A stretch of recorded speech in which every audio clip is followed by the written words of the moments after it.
Irmãos, hoje vamos ao estudo da pergunta 53 do Catecismo. Hoje estudaremos uma verdade fundamental, uma verdade essencial da nossa vida cristã, na nossa caminhada. A pergunta é: quem é o Espírito Santo? Qual o seu objetivo? Qual a sua finalidade? Qual a sua missão? A sua obra na nossa vida? Na vida do cristão. Muitos têm uma concepção errada de quem é o Espírito Santo. Muitos têm dificuldade de entender sobre ele. E hoje, pautado nas Escrituras Sagradas, a gente vai fazer um breve estudo sobre o Espírito Santo, de uma forma simples, prática e clara sobre o Espírito Santo. A pergunta 53, o que você crê sobre o Espírito Santo? A resposta é a seguinte: primeiro, creio que ele é Deus eterno juntamente como o Pai e o Filho. Segundo, creio que ele também foi dado a mim pessoalmente para, pela fé verdadeira, me fazer participante de Cristo e de todas suas bênçãos, para me consolar e para permanecer comigo para sempre. O Catecismo nos diz duas coisas principais sobre o Espírito Santo. A primeira delas é: o Espírito Santo é Deus eterno, juntamente com o Pai e o Filho. E a segunda delas, ele é dado pessoalmente ao crente para salvá-lo, sustentá-lo e permanecer com ele para sempre. Vamos ver isso diretamente nas Escrituras. Eu peço que vocês estejam com as suas Bíblias abertas, porque hoje a gente vai interagir bastante nesse breve estudo. A gente vai ter um breve estudo sobre o Espírito Santo. Eu cheguei aqui em 5 tópicos para dar uma boa compreensão, um entendimento de todos vocês, para que vocês entendam quem é o Espírito Santo, qual a sua finalidade, qual a sua razão, o motivo, a sua missão nessa terra. E também, não só saber no ser dele na sua totalidade, mas também aprendermos a conhecer mais sobre ele e como ser revestidos por ele, como ser cheios do Espírito Santo, né? Creio que vocês já ouviram, vocês já escutaram há alguns anos atrás algumas concepções erradas sobre o Espírito Santo, que o Espírito Santo é você ser cheio dos dons, falar em línguas, pular, sapatear e outras coisas, mas na realidade não tem nada a ver uma coisa com a outra. O Espírito Santo é totalmente diferente. A Bíblia vai nos mostrar hoje. Eu separei em 5 tópicos, né? Que nem eu falei para vocês, para ficar numa boa compreensão. Em cada tópico separei alguns livros, alguns versículos para usarmos como base para a gente chegar numa boa compreensão. Então, o primeiro tópico começa assim: o Espírito Santo é Deus eterno? A pergunta que eu faço para vocês: o Espírito Santo é Deus eterno? Eu sei. Bom, ele é Deus eterno. No cristianismo, cremos em um único Deus em 3 pessoas. Nada mais é que a Trindade. Deus é Pai, Deus é Filho e Deus é Espírito Santo. Não é mesmo? Eu vou estar pedindo para o Jaderson estar abrindo no livro de Gênesis 1, capítulo 1, versículo 1 ao 2. E logo em seguida, eu vou pedir para a Gemima estar abrindo no livro de Mateus, capítulo 28, versículo 19. Esses dois livros vai nos respaldar, esses versículos, esses capítulos vai nos respaldar nesse breve tópico. Assim que o Jaderson achar, faça a leitura por gentileza.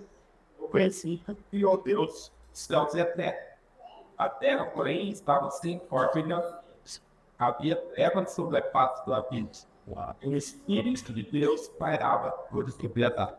Olha só que maravilha, meus irmãos. Esses 2 versículos tratam muito bem, mostra o Espírito de Deus presente na criação.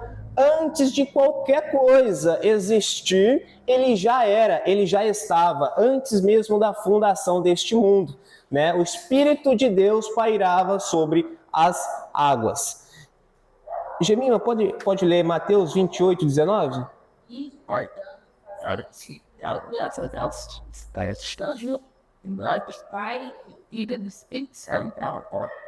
Olha só, nesse pequeno capítulo mostra Jesus ordenando que os discípulos batizem em nome do Pai, do Filho e do Espírito Santo.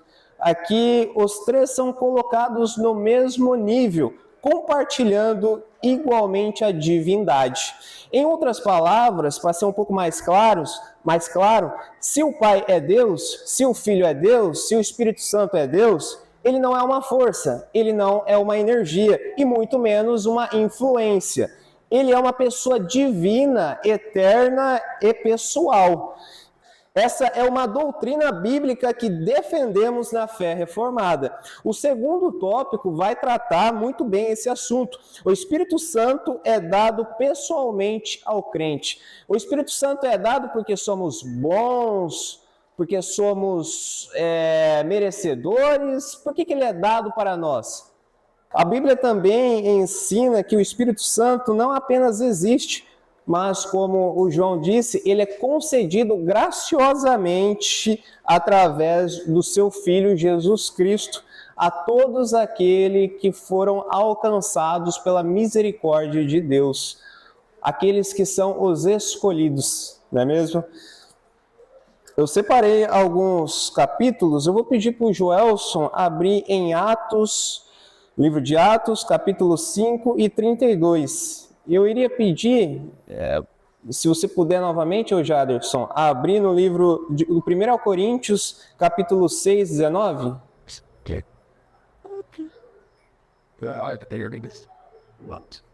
Quando você achar, o Joel, se puder ler. Atos, inteiro. Isso. Ora, nós somos testemunhas destes fatos, e nem assim o Espírito Santo que Deus outorgou aos que lhe obedecem. Olha que maravilha, meus irmãos. Esse capítulo diz que Deus dá o Espírito Santo aos que lhe obedecem, aos que o lhe temem.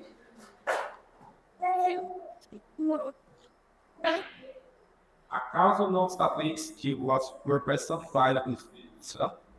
E está em vós, o qual tendes da parte de Deus, de que não sois vós.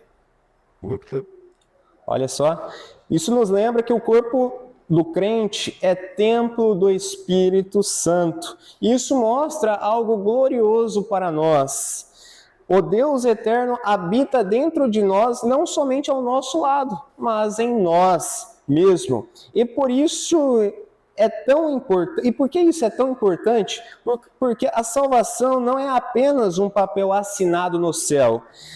É uma transformação real aplicada pelo Espírito Santo. E o terceiro tópico, ele vai nos mostrar isso claramente. O terceiro tópico ele nos faz participantes de Cristo e de suas bênçãos. Meus irmãos, sem o Espírito Santo, ninguém pode crer verdadeiramente, arrepender-se, amar a Deus, viver em santidade, perseverar até o fim.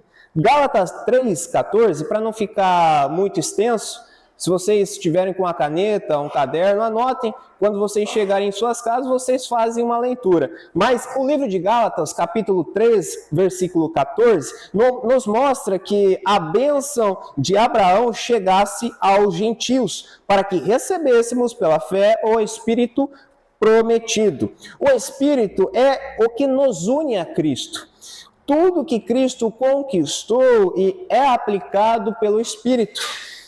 O novo nascimento, a justificação, a santificação, a perseverança e a esperança final. Jesus morreu por nós, mas o Espírito aplica tudo isso em nós também. O quarto ponto, o Espírito Santo nos consola durante essa caminhada. João 15, 26, depois se vocês puderem marcar no caderno de vocês leem quando tiver mais calma. João 15, 26, chama o Espírito de Consolador. esse título significa que ele nos fortalece quando estamos fracos, nos encoraja quando estamos abatidos e nos aponta para Cristo quando estamos confusos, nos sustenta quando queremos desistir. Note, irmãos, em João 15, 26, ele não consola com base em emoções humanas, mas com base na verdade da palavra. É por isso que a fé bíblica não depende do quanto você sente algo, do quanto que você faça algo, se eu sapateio, se eu pulo, se eu vou nos movimentos, se eu faço isso, se faço aquilo. Não tem nada a ver. A emoção é totalmente diferente. O Espírito Santo, se você quer ser cheio do Espírito Santo, se você quer ser revestido pelo Espírito Santo, se você quer andar com o Espírito Santo, quando eu falo do Espírito Santo, eu deslumbro, sabe? É uma coisa que marcou muito no meu começo da minha trajetória, vai fazer 3 anos, mas quando o Espírito Santo começou a trabalhar em minha vida, eu acho que todos vocês já assistiram a pregação de um excelente pastor que eu admiro grandemente, que é o Paulo Júnior. Ele fala exclusivamente, uma pregação exclusivamente de 1h30 sobre o Espírito Santo. Ele detalha perfeitamente sobre o Espírito Santo. Ele fala que muitos têm uma concepção errada, muitos têm dificuldade de entender sobre o Espírito Santo e muitos acham que ser cheios do Espírito Santo é você viver no seu lado emocional, você sentir, você se emocionar, é você ser cheio do Espírito Santo. Mas na real, o ser cheio do Espírito Santo, se você quer ser cheio do Espírito Santo, chegar a andar com o Espírito Santo, você tem que meditar nas palavras, na palavra sagrada, que nada mais é que a palavra de Deus. Você lendo, você meditando, você lendo todos os dias, abrindo esta verdade maravilhosa todos os dias, você vai ser respaldado, você vai ser edificado, você vai ser consolado, você vai ser fortalecido todos os dias da tua vida pelo Espírito Santo. Meus irmãos, isso é a melhor dádiva que o homem, o ser humano que foi alcançado pela misericórdia pode ter nessa terra. É uma dádiva divina. O quinto e o último ponto nos trata dessa seguinte maneira: o Espírito Santo permanece conosco para sempre. Jesus prometeu: ele ficará convosco para sempre. João 14, 16 e 17. Isso significa, o Espírito não vem e vai. Ele não abandona o verdadeiro crente. Ele é o selo eterno da salvação. Ele é a garantia da nossa salvação. O Senhor Deus concedeu o Espírito Santo como penhor. Penhor nada mais é que a garantia para todo cristão que lhe obedecem, para todo cristão que aquele que crê em Cristo verdadeiramente terá o selo, que é a garantia do Espírito Santo. A verdadeira salvação não se perde por quem sustenta o crente, não é ele mesmo, mas o Espírito Santo. Conclusão, meus irmãos. O que aprendemos hoje exige respostas práticas de todos nós. Devemos reverenciar o Espírito Santo como Deus, não como um poder impessoal. Devemos agradecer porque Ele habita em nossos corações, mesmo sendo indignos, mesmo não tendo merecimento. Mas foi um dom, foi uma graça gloriosa do nosso Senhor Jesus Cristo. Devemos buscar obedecê-lo diariamente. Meus irmãos, se nós queremos obedecê-lo diariamente, a gente tem que meditar, orar, viver uma vida para a glória de Deus. E com base nisso, a gente vai estar obedecendo, a gente vai estar acompanhando, sendo acompanhado pelo Espírito Santo. Você lendo, você abrindo a sua palavra, abrindo as Escrituras todos os dias, meditando na palavra, lendo um capítulo por dia, lendo um versículo por dia, por mais que as dificuldades são grandes, por mais que as dificuldades do dia a dia, momentos de dificuldades, de não poder, pelos problemas pessoais, meus irmãos, abram a palavra, leiam, busque, que nem Paulo Júnior sempre fala, casse Cristo, casse Deus, casse o Espírito Santo em cada verso, em cada capítulo, em cada livro da palavra sagrada. São 66 livros. Eu confesso a todos vocês que se eu li a Bíblia, foi uma vez em toda essa caminhada, 20 anos de idade, ler a Bíblia só uma vez. Para nós temos que nos envergonharmos, porque uma palavra tão preciosa como essa, uma palavra tão preciosa, e esses dias eu estava vendo um conteúdo, um vídeo no TikTok de um moçambicano, Moçambique, chorando, caindo em lágrimas, porque recebeu de presente a Bíblia Sagrada. E hoje, pensar que hoje temos na palma da nossa mão, temos do nosso lado, temos condições de ter ela, e mesmo assim não lemos, e mesmo assim não meditamos, e mesmo assim não buscamos a Cristo, não buscamos o Espírito Santo, não buscamos ser cheios do Espírito Santo, não buscamos andar com Ele todos os dias da nossa vida. Mas esse pequeno estudo é uma reflexão, meus irmãos, porque hoje nós temos uma consciência clara que devemos buscar a Deus todos os dias. É uma dádiva divina, meus irmãos. O Espírito Santo é Deus eterno. Ele habita em nós, nos transforma e nunca nos abandona. Amém, meus irmãos? Vamos estar fazendo uma oração. Fechem os olhos.